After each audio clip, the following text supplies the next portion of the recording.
It's a pleasure to meet you and talk about this film. First of all, congratulations on Thank the Oscar you. nomination. So I'm how did you very guys excited. celebrate and you know? How did we celebrate? Yeah. Well, I mean, it's funny because we got the BAFTA news while we Yeah. were in Los Angeles, and that was a huge celebration in Los Angeles.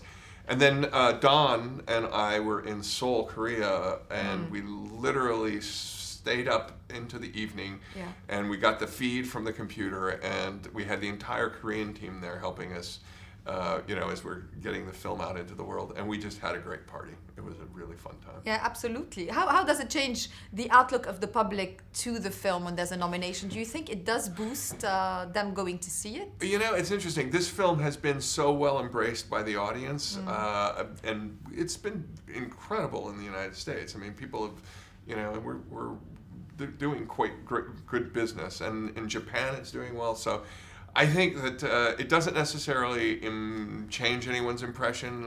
Hopefully it will get a couple more people there to see it. What's really great about the movie, and that's what makes animation so competitive, is the uniqueness of it. I mean, if you have a unique story, a unique character, something that stands out. Yeah. So was it a story that you were looking for a long time, or how did it come to you? Well, this was really Don Hull's idea. Don came up with the concept, and that's how we choose films at Disney Animation. The director has to own the story. And the two things that he loves the most in the world are Disney Animation and Marvel Comics. And so he went to John and said, you think I might be able to try and explore this territory? John said, absolutely. He did his homework, and that's where he came up with Big Hero 6. And also with what I'm sure were great challenges, but challenges nonetheless in the detailing, especially of him. Every single scratch on his body is something difficult to animate. We work with the greatest animation artists in the world, and when it's so amazing because I watch the film now, and I've seen it 150 to 200 times. I see new things every time.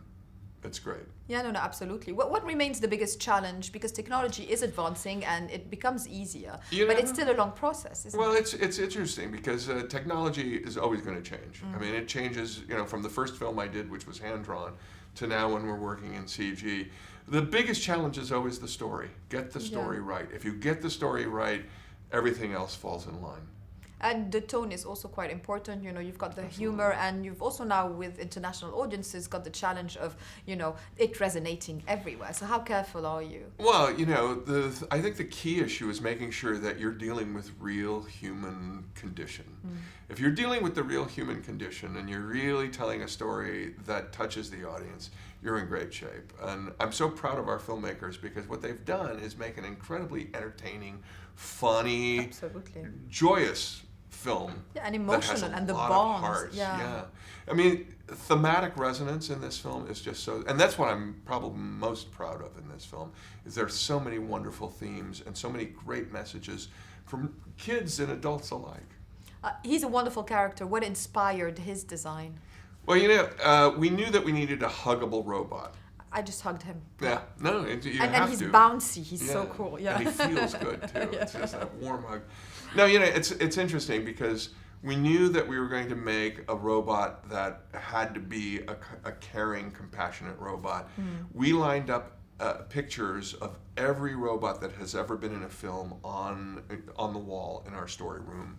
And we looked at them all and said, we can't do any of these. Yeah. And Don did this amazing trip to Carnegie Mellon University where he met a fellow by the name of Chris Atkinson, who is a roboticist.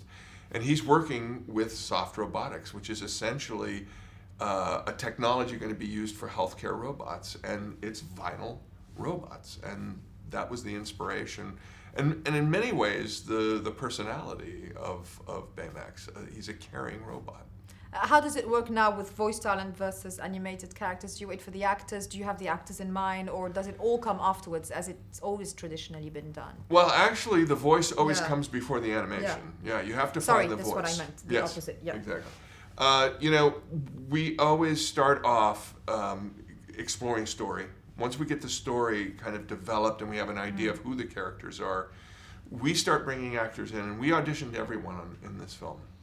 And probably the biggest challenge was Baymax. And Scott Adset, who does the voice for us in America, was just phenomenal. I mean, he came in and had that sense of warmth and yet that sense of robot, and it's a hard thing to do. And Scott is so brilliant, he really crosses into a new world. Where do you go from here, basically? Do you think there's more? I mean, I'm sure there is more content to explore. Well, the way we pick films at Disney Animation is the directors bring ideas and then pitch those ideas to John Lasseter and our Story Trust. So if a director comes up with an idea using a Marvel property, or if there's any interest in doing some sort of sequel to this, that'll be pitched, and if it's a good idea, we'll do it. Do you have, I mean, obviously, all the wonderful movies that you've been part of, what's usually the first intuition? Is it always the right one, that this is going to work, this is going to be loved? The thing that I've learned over the years is that if you tell the story and you find the heart of the story will be good. I have to say, my last film was Tangled, which came out in 2010. And I loved that film so much. And I was a little frightened as I came onto this film because I thought, I've kind of, done what I did for me. Can I do it again? Yeah. And working with, you work with great artists, great things happen. And I'm happy to say that I'm in love with this as much as I am with Tangled. Yeah, because there's different genres in animation now. Absolutely. So basically, there is different ways to spark your imagination. I guess. And the lesson is tell stories. There are great stories, and we'll keep telling great stories. How do you forecast animation to be in 10 years? Obviously, technology is advancing so fast. Yeah. It's always interesting because every film that I've ever made, technology has advanced from, because it takes 4 years to sometimes 6 years it's a different to make life a film. Sometimes, yeah. And so, I started off with hand-drawn. I went to a 50-50 where I was doing hand-drawn and CG simultaneously, and then the last 2 films have been totally CG. Each time something new happens. So in terms of forecasting, all I can say, whatever it will be, it'll be great. Yeah, no, that I'm sure. And then audiences of all ages will enjoy it. And this is the most important thing, that you have to cater for everybody, right? Yeah, I'm glad that you said that, because I am a firm believer. We make these films for ourselves. We make these films for the, 10-year-old in us, for the 20-year-old in us, for the 30-year-old. We just keep making films for ourselves, and it's the way that, they're so wonderful that, everybody needs to enjoy them. No, absolutely.